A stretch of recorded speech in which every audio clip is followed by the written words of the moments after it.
We've reached the part of the podcast where we're talking some NASCAR. And who better to come on than my boy, Brandon, a.k.a. Boston Boy 83. Brandon, how are you doing today, my man? Good, man. We got Bristol this week. Always a fun one. Always a fun race. What can you tell us about the track there? Hard to pass and better qualify up front. You can go a lap down. You can be quick, but if you can't pass and you start in the back, you're almost starting a half a track behind because it's so short. Now, you do a lot of stuff with DFS with this stuff. So with that being said, your best strategy in DFS is to take a racer who qualified up front. Yeah. There's like 500 laps in this race or 300. I don't even know right now, but the laps tick off like that. So you can get a lot of laps led points. It's not really a track to necessarily go for position differential, which is normally my strategy because it's hard to pass. And if you start going a lap down, trying to make it up is difficult. And when there's a wreck in the mid pack, it becomes a traffic jam and there's nowhere to go. So yes, I would absolutely, guys, top 10, top 15, top 20 is kind of stretching it unless they're a good driver. But yes. So let me ask you this. So hypothetically, if a driver qualifies below X, when should we not consider them?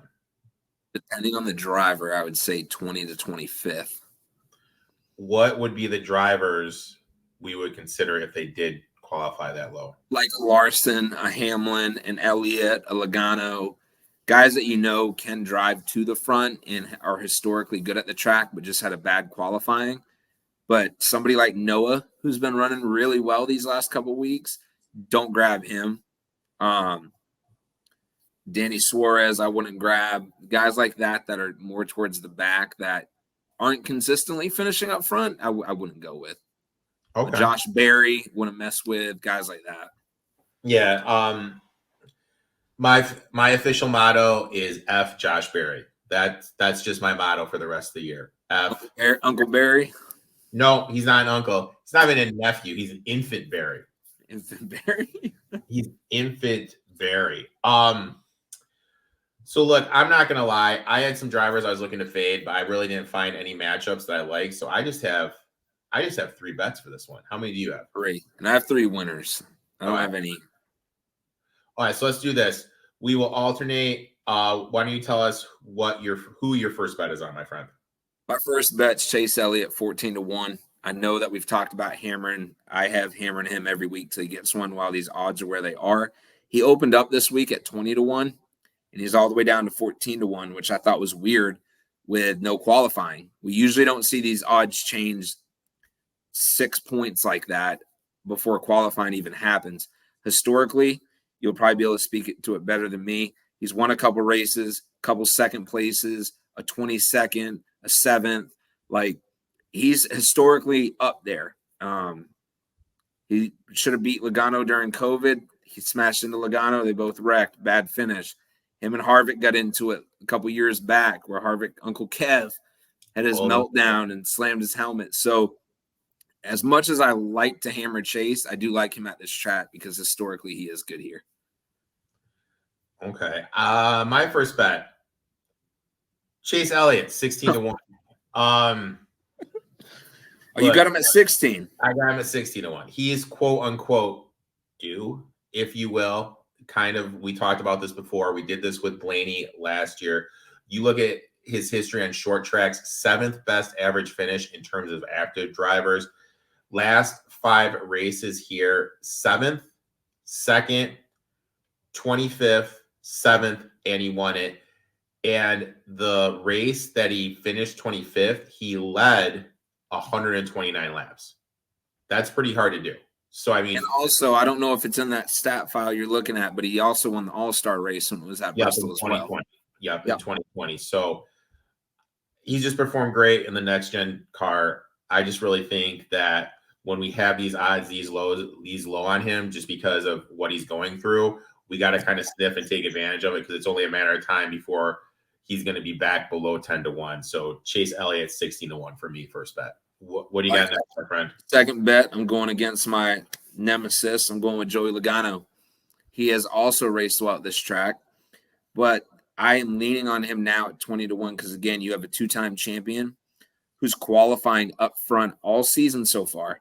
Front row twice, like he's up front and qualifying. You want that at this track.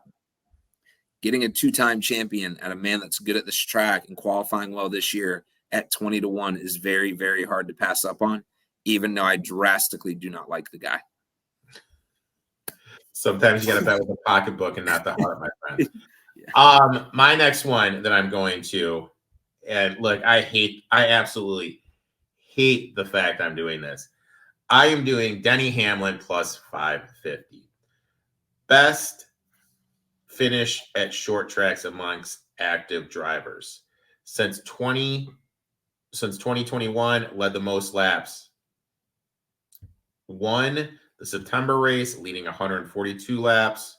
Previous finishes, 9th and 9th in the next gen car. Last 5, 1st, 9th, 21st, 5th. He's just run great here. Do I hate playing the second smallest price on the board? Yes, but when you just look at his historic data here, in my eyes, you have to use Hamlin here at plus 550. It just makes sense. It does.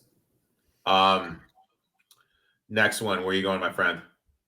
Going Ross Chastain 20-1. He was supposed to do better at Vegas, ran into some pit issues that put him back.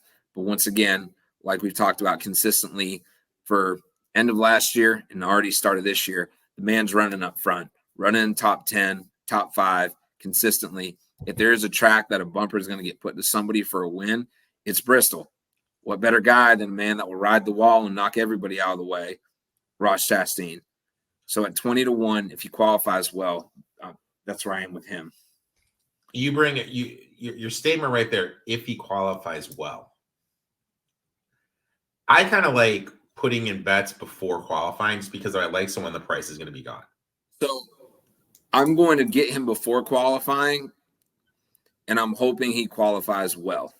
Is kind of my point. Like I am putting that bet in before qualifying, but he is a guy that's going to put the bumper to people. So even if he is mid-pack, he's going to find a way to force himself up. Yeah. So I'm doing Ross Chastain 20-1. I like it. My next one.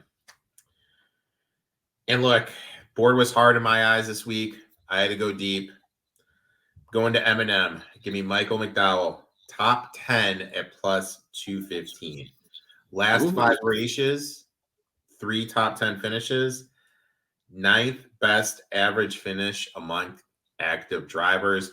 I feel at this plus 215 price, great value. Obviously, I was really hoping to get Chris Buescher at a smaller price here, like even money to finish top 10, but unfortunately it was minus 150. So I'm going to go with Michael McDowell, top 10 plus 215 as my last bet, my friend. Like it. What and obviously before I let you go, I do need to ask you this question because you are a Miami Hurricane fan. How disappointed are you from going to the Final Four to losing 10 games in a row and getting embarrassed by Boston College in the first round of the ACC tournament?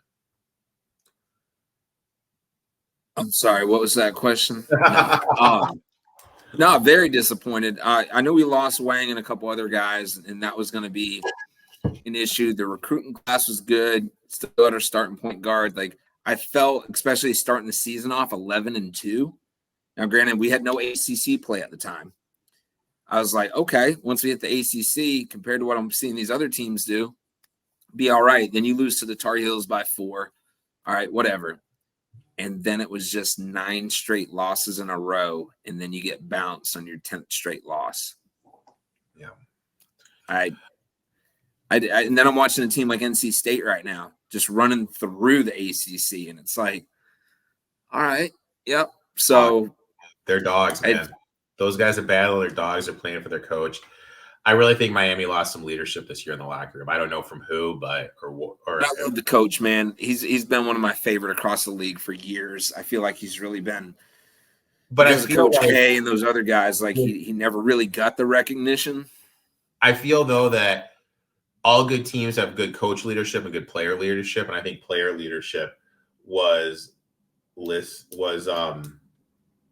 lacking this year for the Canes. I agree. So, being a Miami fan across the board in all sports, I'm just going to chalk this up as adding to my disappointment as a Miami fan.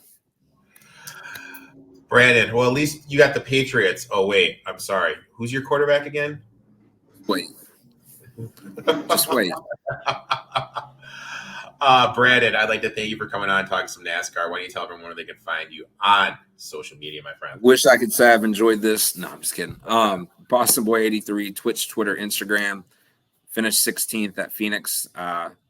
Just lost the car on my own. I will use the excuse that I set up a brand new computer.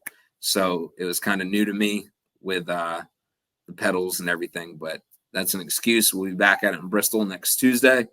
So hopefully you can start racking out some good finishes because they're much needed right now. Make sure to give my boy Brandon a follow. I'll make sure I tweet out an Instagram out, whatever it's called, the link. And, we'll talk next week, my friend. Guys, catch some tickets. It's Bristol, baby.